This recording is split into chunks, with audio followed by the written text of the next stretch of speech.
Hello, this is Matt on the Moon Lambo channel. Here's a headline from the Crypto Basic. Research shows XRP beats BNB, Solana, Cardano in liquidity ranking.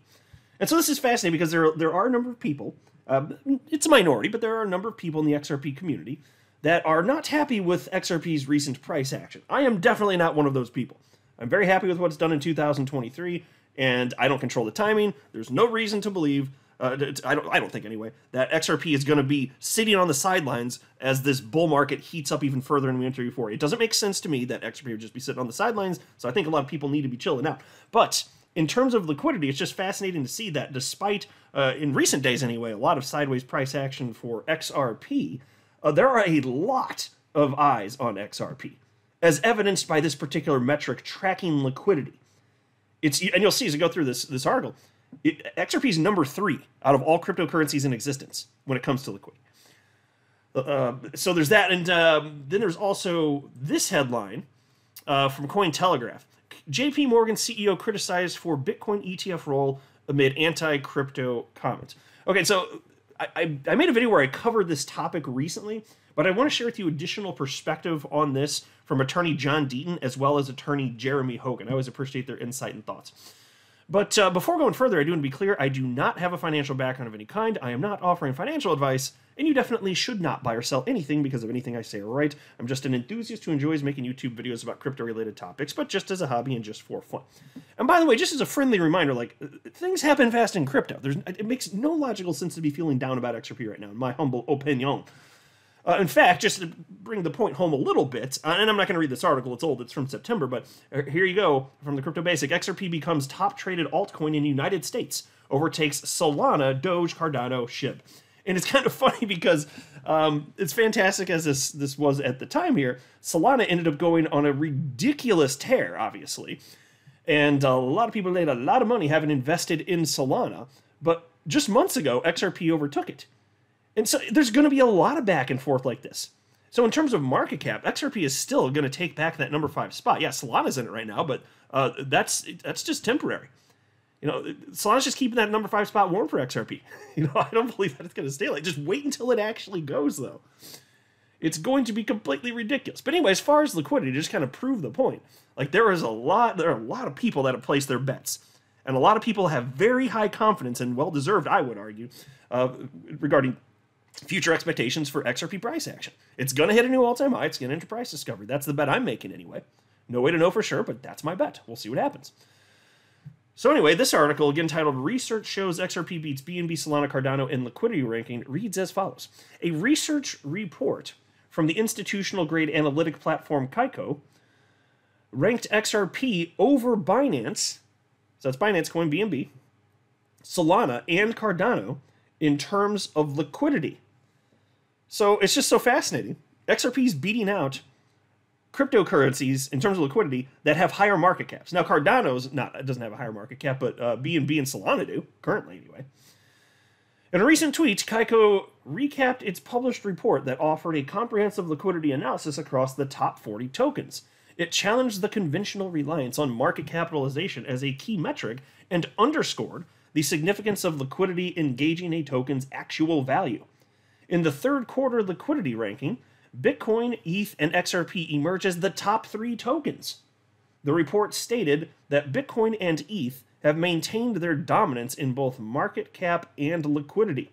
Meanwhile, BNB, which leads XRP in market cap ranking, dropped to the 8th position in terms of liquidity as of the third quarter report. Kaiko noted that BNB is mostly liquid on the Binance exchange. On the other hand, the report indicated that XRP boasted a higher liquidity score. In particular, XRP ranked directly behind Bitcoin and ETH regarding the liquidity metrics. And so again, XRP, despite recent sideways price action, is a monster. It is gigantic. It's on pretty much every exchange that exists on this planet. When this thing goes, everybody's going to be trying to get a piece. And so either you have exposure before this happens, or you do not. And the people that do not are going to be left behind. I mean, a lot of them are going to be FOMOing towards the top of the damn rally. That's what always happens. Humans never learn their lesson. I mean, on an individual level, you know, sure, individuals can. But as a whole, no, retail doesn't ever learn. They will never learn their lesson. They're going to keep getting bitch smacked market cycle after market cycle after market cycle. And so, yes, I'm absolutely counting on tons of people FOMOing into XRP because that's how everything's treated. When something starts going, oh my God, you don't want to miss out. It's going to be fun. It's going to be a lot of fun here. I'm just saying. All right, now into this next topic here. JP Morgan CEO criticized for Bitcoin ETF role amid anti-crypto comments. JP Morgan CEO Jamie Dimon is being criticized by the crypto community on X, formerly Twitter, after being named an authorized participant, or AP for short, by BlackRock, which dropped its updated Form S-1 filing on December 29th. Commenting on the BlackRock amendment, Bloomberg ETF analyst Eric Balchunas said, BlackRock just dropped its updated S-1, and it does name the APs, Jane Street and JP Morgan, which is kinda ironic. An authorized participant is an organization with the right to create and redeem shares of an exchange-traded fund. BlackRock's updated filing named Jane Street and JP Morgan Securities authorized participants in its proposed spot Bitcoin ETF application.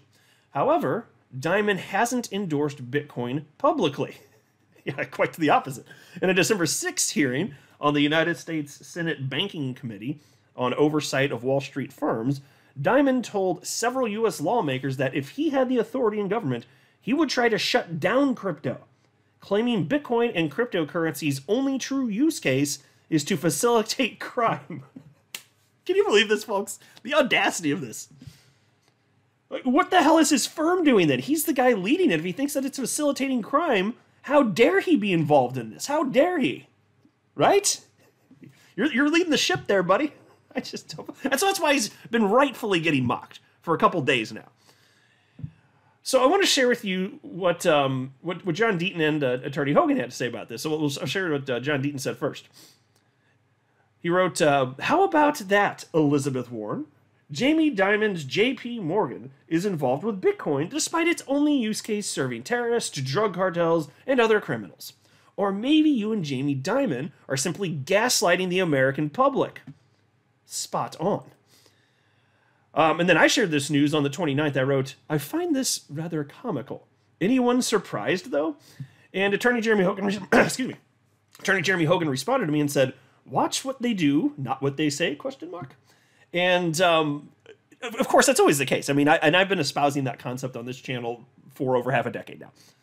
Well, it's more important, but it does raise some questions, right? And so here's what I wrote in response. I wrote this to Attorney Hogan. I said, sage wisdom, Attorney Hogan, but I'm curious. If he and JP Morgan want in on that sweet, sweet Bitcoin action, why lie about it being terrible in the first place? I'm not sure how his negative words about Bitcoin will actually benefit JP Morgan. I've heard people theorize that some people say, negative things because they want to be able to buy Bitcoin cheaper. So they're trying to suppress price. But I think it would be naive for JP Morgan to believe they can meaningfully suppress the price action of Bitcoin. Yeah, and so I do believe that. Even if that were their intent, and I'm not sure if it is, but even if it were, you're going to fail. There's not a chance that anything JP Morgan says is going to, in any sort of detectable way, nudge the price of Bitcoin. It just ain't going to happen. But still, so then you're wondering, I'm wondering, why do this then? And so Attorney Hogan wrote back to me and said, great question. I don't have a good answer, to be honest. And fair enough, and I don't either. I did see another perspective shared. I can't remember who said this, but somebody shared the perspective that there's actually nothing weird about this. It's pretty normal for individuals at an entity, a business, a firm, or a government organization, whatever, so on and so forth. It's commonplace for individuals to have perspectives that are different than the position that the organization itself is taking. And in general, that concept's true. But Jamie Dimon is leading JP Morgan. Why? Again, why would he allow this to happen if he's so convinced that it's used for nothing but illegal purposes? That's literally what he said. Why would he allow his company to be involved in something that is so illegal? I can't see how a leader could responsibly do that. So I don't know why he's saying what he's saying, but it is ridiculous. What does he actually think? Does he actually believe this nonsense he's saying? There may be another piece of the puzzle that we just, as regular citizens out here, just are not seeing. I don't know what it is. Fascinating nonetheless. If you guys have theories, feel free to drop some comments in the comment section below. I'm kind of at a loss. I'm observing it. I see it's ridiculous, just like everybody else. It is what it is, though, folks. But either way, you know, obviously we always knew traditional finance was going to be getting in. This is why it's so amazing. For the first time, probably in history, at least that I can think of off the top of my head, the public, people like us, we get to front run the institutions. There are almost no institutions in crypto right now. You know, in terms of percentage, they will be. Everybody's coming. We got here first. That's amazing. Which is why I'm just hanging on, man. I'm just holding and holding and holding, and I'm letting time do the work for me. Where else can you literally just buy assets and then do nothing and then make life-changing wealth? By doing nothing, you make life-changing wealth. Welcome to crypto. That's what it is. It's actually how this works. It's amazing. I'll go ahead and wrap up here, though. I am not a financial advisor. You should not buy or sell anything because of anything I say or write. That would be a very, very, very bad idea. Until next time, to the moon, Lambo.